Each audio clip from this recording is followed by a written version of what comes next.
we introduce data structures in the Java API in chapter 20. So we're going to look at how we're going to use array lists, linked lists, stacks, queues, and property queues.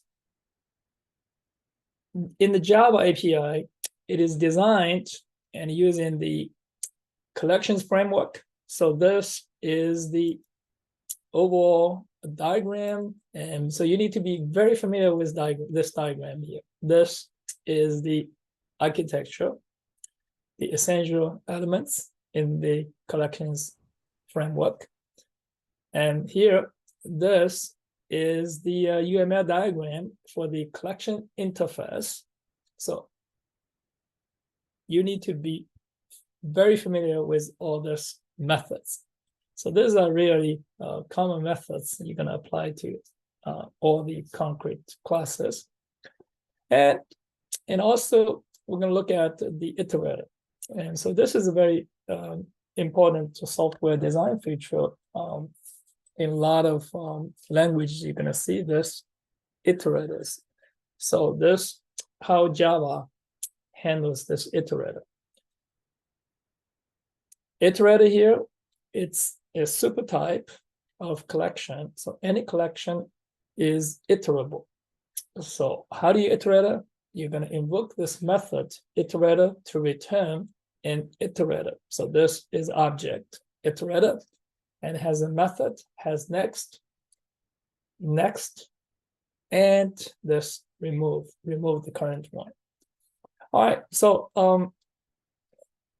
we already look at the example how to use the methods in the collection interface. So now let's look at iterators. So I'm going to look at this iterators from here. And this is the section 20.3 on iterators. And so I'm going to write the code. You're going to see how we're going to use it. It's this. You're going to see this is array list. So creating a new array list. So here is a collection. And now I'm going to have this New York, Atlanta, Dallas, Madison here inserted into the collection. So this is add. And I'm going to get the iterator. Using iterator, I'm going to traverse through all the elements in the collection. So now you write the code, it's collection dot iterate. Remember that this is the method defined in the iterable interface. So for this, let me open another tab here. So I'm going to open another tab, and you're going to see that. So here is the UML diagram for this iterable. All right, so this is the one. Look at this UML diagram. So this is the iterable. Iterable has this method, iterator. All right, so here now that's what I'm using. Here's a collection, is a subtype of iterable. So I'm going to invoke this method, collection.iterator. So now look at the code here is iterator data has next. So this is like a stream here. You go from the beginning, next. Okay, has next. So if it has next, I'm going to get the next. So this is the get next. So next is string and invoke the two uppercase. So we get all the uppercase. So this loop will traverse all the elements in this collection from the beginning to the end. So now you have New York, Atlanta, Dallas, and Madison all in the uppercase. All right, so now look, if I change this to another data structure, change it to linked list, so I still be able to compile and run the code. So because this is a collection. So this is the same. So if I can also change it to actually to other things, to a hash set. So we're going to introduce hash set later, but now you're going to see this. It'd be exactly the same thing. And you may see something, it's not in exactly the same order, but you're going to traverse anything or everything there. Okay, so this is traversed here. So it's any collection you can apply iterator. All right, I'm going to revert this back to array list. Okay. Well, this syntax is fine, but it's really a lot of coding here. So there's a way to simplify it. This is how I'm going to simplify it. So I'm going to comment everything here. So I'm going to comment everything here. So comment all this right here. Okay. I'm going to write a very simple code. It's called a for each loop. For each loop. So for everything, this is string in this collection. All right. So what I'm going to do is to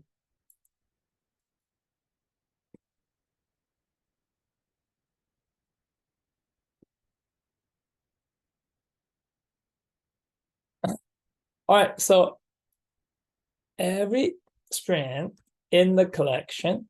So this is the S here, S, and we're going to get the uppercase. All right. So this is much simpler, right? Than this explicitly using iterator. So this is a for each loop, and automatically you can use it. It's a built-in feature. If you have iterator for the data structure, you can use this is called a for each loop. So you can combine and run the same effect.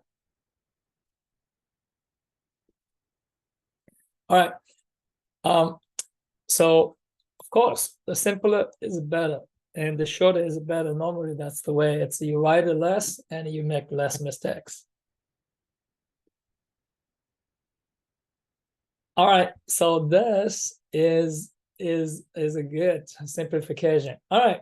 So that's actually the next section. I'm going to go so you can see it. It is this this section here, and the one is to use the iterator 20.3, and the next section is 20.4. That is the using the for each loop. Using for each loop. Okay. Okay. So this is the still. I think it's still this section. It's 20.3. It's this section. So simplify the coding here. So we can simplify the coding here and using for each loop here. Okay. So using for each loop. So using for each loop. All right. Next, I'm going to further simplify it. So I'm going to comment everything here. Comment this and rewrite the code. And here is in this section is 20.4. It is to use the for each method. All right. So what is for each method? So this is for each method is defined in the iterable interface. So I'm going to open another tab. So this is just real quick.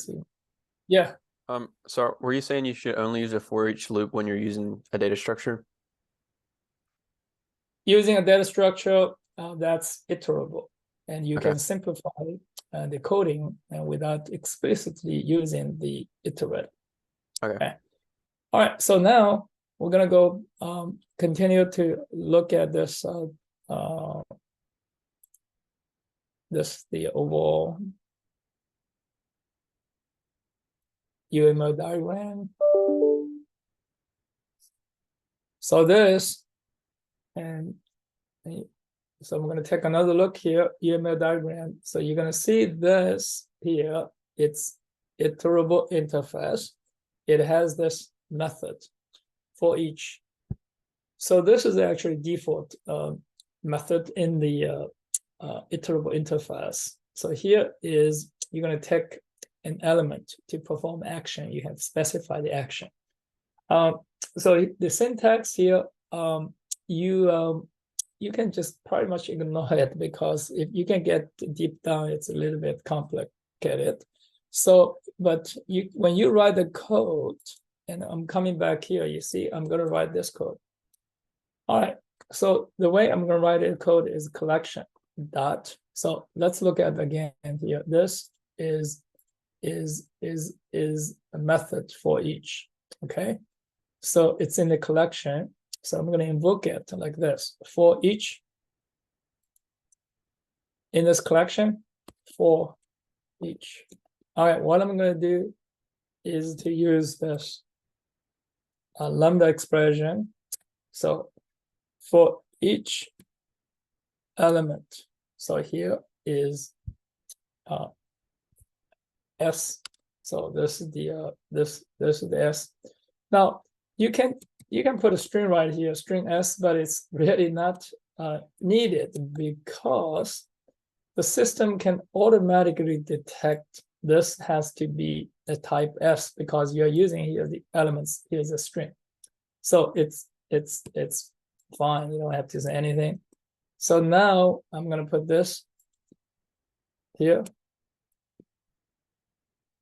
this one right here. Okay, so this, it's simpler than all the others. You have just write one line. So you say for each element in the collection, I'm going to do in this thing here, system.out.print s.toString, to uppercase.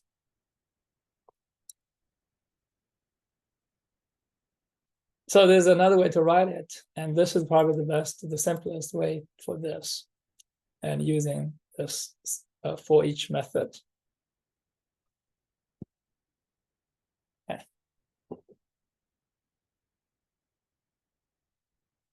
Yeah, we're gonna look at a lambda expression.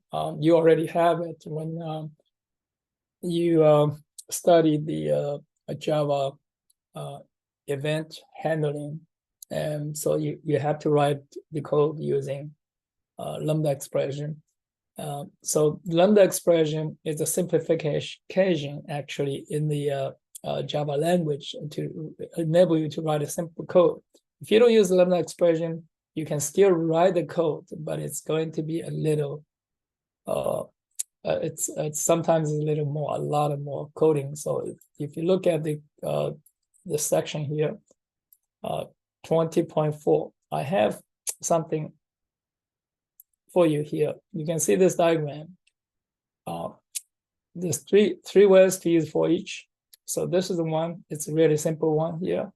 So using this lambda expression, and if you use this, it's another way to write it. It's using the anonymous in the class and put it right here. So this is the there's another and this is here, this thing right here.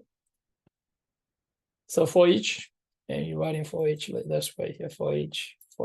So use this.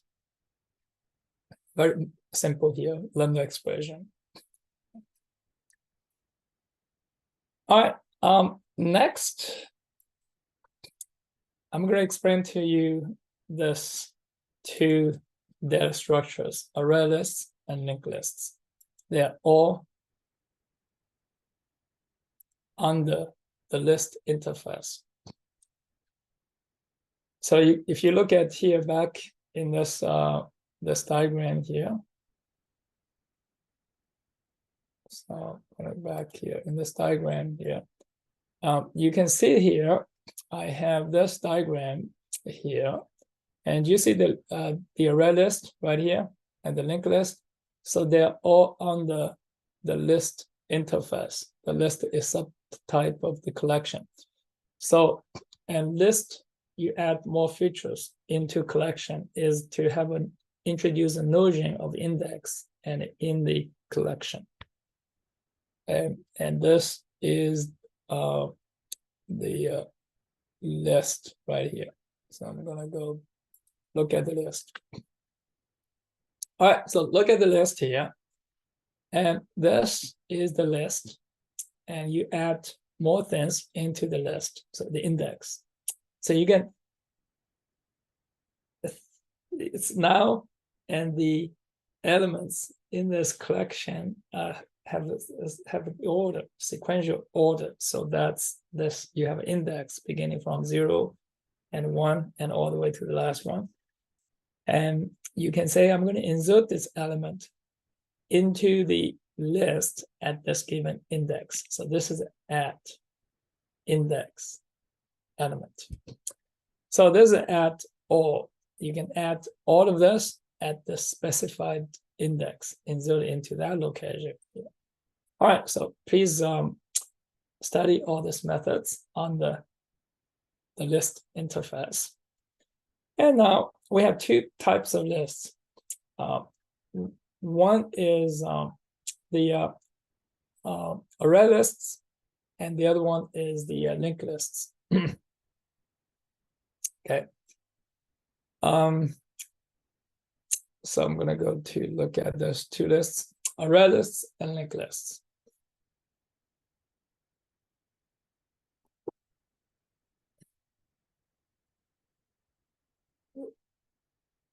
They are all lists. So you can do all these operations for this array list and linked list. So this, all these operations right here. So this is at the specified index, add all at the specified index, and get the element at the specified index. So all this, and of course, plus anything you have already in the collection.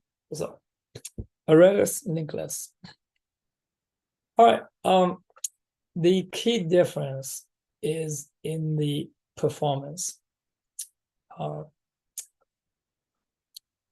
Linked list is only good for this situation. If you want to insert and remove elements at the beginning of the list, if you do a lot of this kind of operations, use linked list.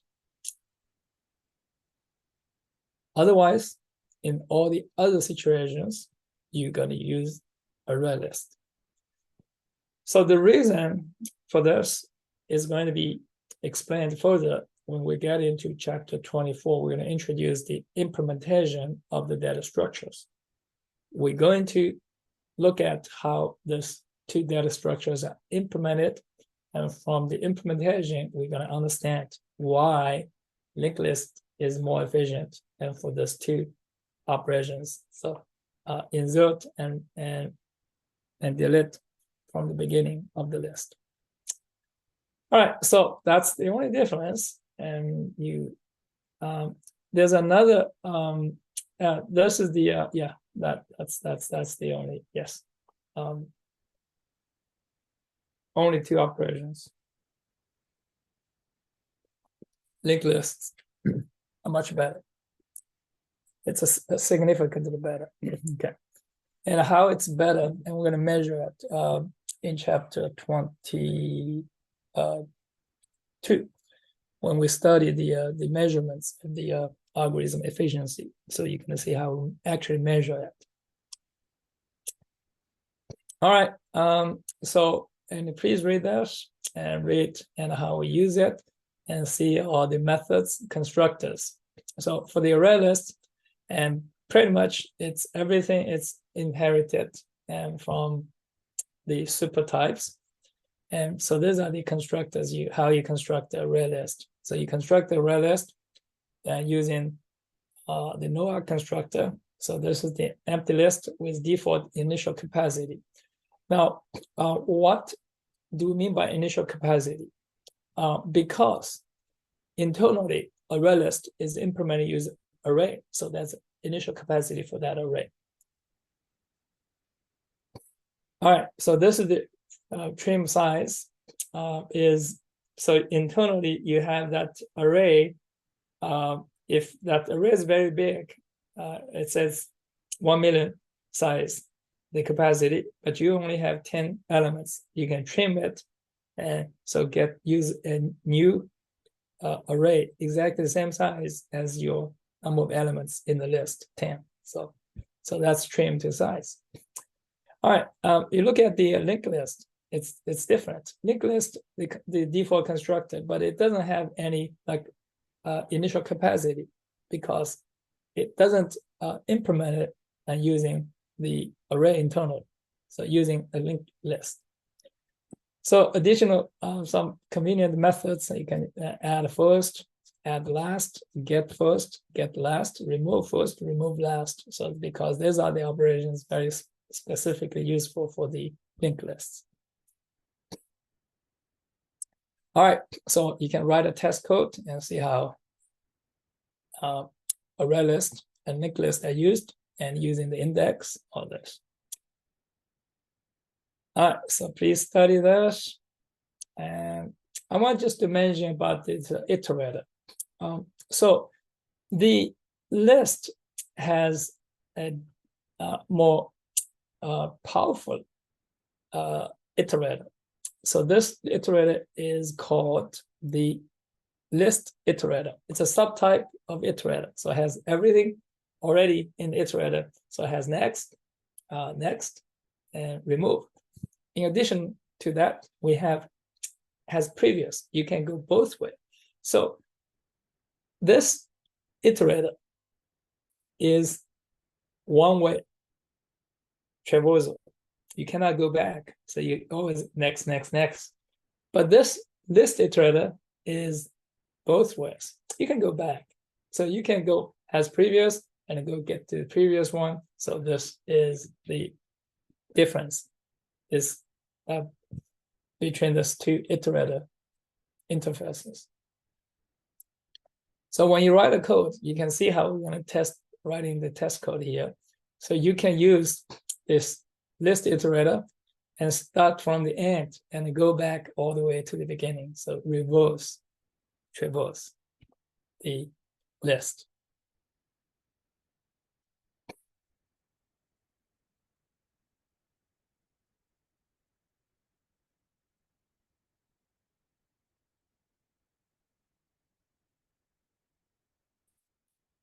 Okay, there's some details I ask you to read. I want to bring this to your attention here. I'm going to write it. You can write some test code to actually get the time of your code execution time. So you can have, this is the using kind of get the start time and get the end time using the system.current time. You can get that and you get a difference between the beginning and end. You can measure the difference. So the ones I want to show you is this one here. The you have a linked list. Look, you have linked list here. This is linked list, and this is the array list. Okay. All right. When you test the data here, if you just have very small amount of data, you don't see the difference. Only when you test the data, like maybe 10 million or even a high number, this is the amount of data in your data structure. And you can see the difference. The difference in some operations, you can see, test it out, some operations. So there's one thing here, you can look at the traverse operations. So I'm going to show you here, when you write the code, if you have a list, okay, this is list, you can always use this, list.get I. So it's the index, right? You get I, okay. It seems very logic. So look at the code. It is very logic, right? Yeah. I'll get I. So, okay, now if this list is linked list, this is going to be not efficient. If it's a linked list, you're going to see the difference. All this you can test yourself. Linked list, array list, writing a code like this, you can see it's not efficient because for the linked list, get I, it is going to be a lot of internal operation to actually get that I. For the array list, GetI is fine because array list, it's internally just array. Array has the index, it's random access, so that's the time is efficient. It does not depend on the size of the array. You can always get it the almost constant time. So if you use the linked list for this, it's not efficient. You can do a test. So the way that we do it efficiently is to use the iterator. So you can use the for each loop for this iterator, writing something like this, or using the for each method. So either way. So this is going to be efficient. So that's why iterator is important when you do without data structures. You have all these tools and use it right and to make your code efficient. So this class, and we just not only write code that's correct, but also and they're efficient. So because you're going to deal with large amount of data. When you have a large amount of data, you're going to see the difference.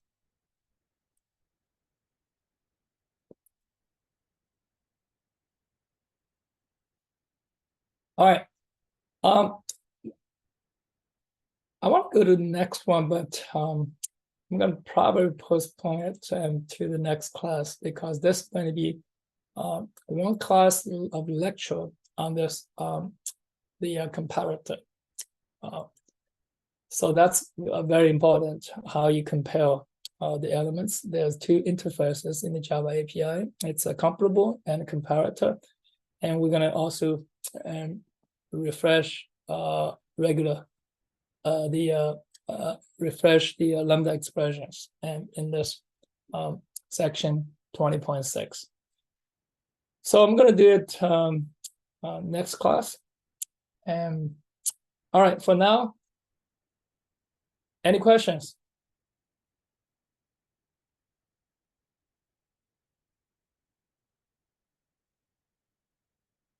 So I'm going to turn off the recording and stop recording.